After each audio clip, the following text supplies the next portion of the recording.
Trop chaud. Il pousse l'amitié trop loin. Autant se mélanger le sang. J'en ai mal à mon cœur. Mon cœur danse et ce n'est pas de joie, non pas de joie. On peut tranquillement montrer de l'hospitalité, mais de là à se frôler les paumes comme ils sont en train de le faire, à se pincer les doigts avec ces petits sourires comme dans un miroir et ces petits soupirs comme une biche à l'agonie.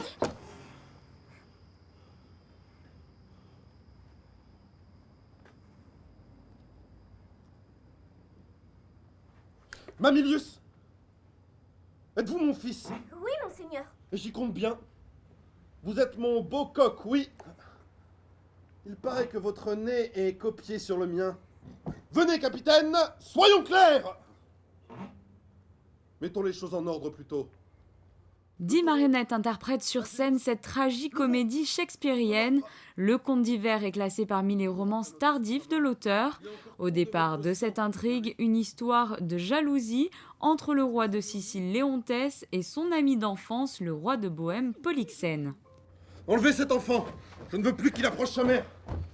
Emmenez-le. Qu'elle s'amuse plutôt avec celui qui l'a faite grosse, puisque c'est Polyxène qui vous a engrossé. Je connais votre goût de la bizarrerie. Mais je suppose qu'il suffit que je vous dise non et vous me croirez.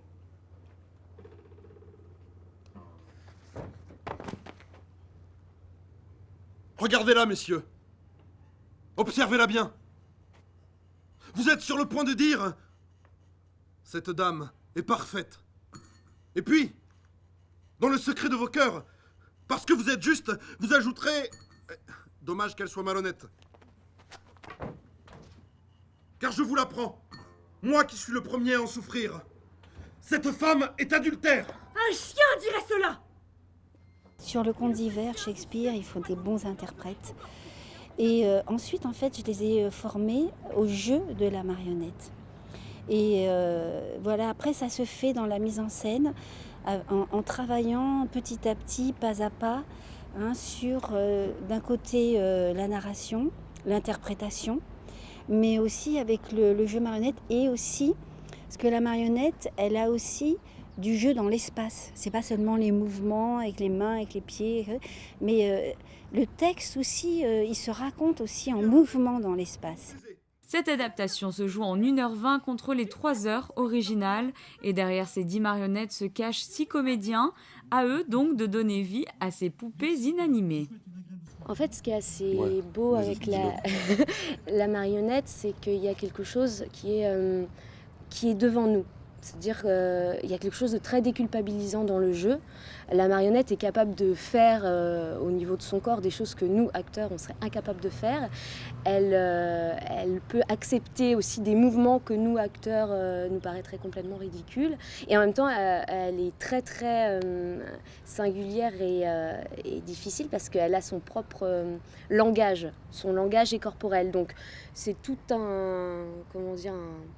une mise en place de jeu qui est devant et tout doit être projeté sur cet objet-là en fait. Projeté et concentré en fait dans ce petit objet qui est plus petit que nous. Et tout va être concentré justement dans le rythme, dans l'espace, dans le corps de la marionnette, avec notre souffle. Et c'est comme ça qu'on va arriver à travailler, à transcrire une émotion. C'est avec ce petit corps et notre souffle. Et le travail de l'un à l'autre, l'aller-retour en fait entre l'un et l'autre. Vous souffrirez. Je vous le jure. Vous souffrirez de m'avoir ainsi traité en public quand vous saurez la vérité. Jamais vous ne parviendrez à me réhabiliter, même en reconnaissant votre erreur. Avec les preuves que je détiens, si je me trompais, alors la terre n'est pas assez forte pour supporter le poids d'une toupie d'écolier. Enfermez-la en prison. Et celui qui voudra la défendre sera coupable, même si ce n'est que par des mots. Le Conte d'hiver était le 5e spectacle de la saison estivale du théâtre du Fort-Antoine, une saison qui a rencontré un franc succès. Il ne vous reste donc plus que 2 rendez-vous cette année. Lundi prochain sera proposée au public la comédie grinçante Alpenstock, avant de clôturer cet été sur une tragédie le 17 août avec Oreste d'Euripide. Est-ce qu'on vous y attend?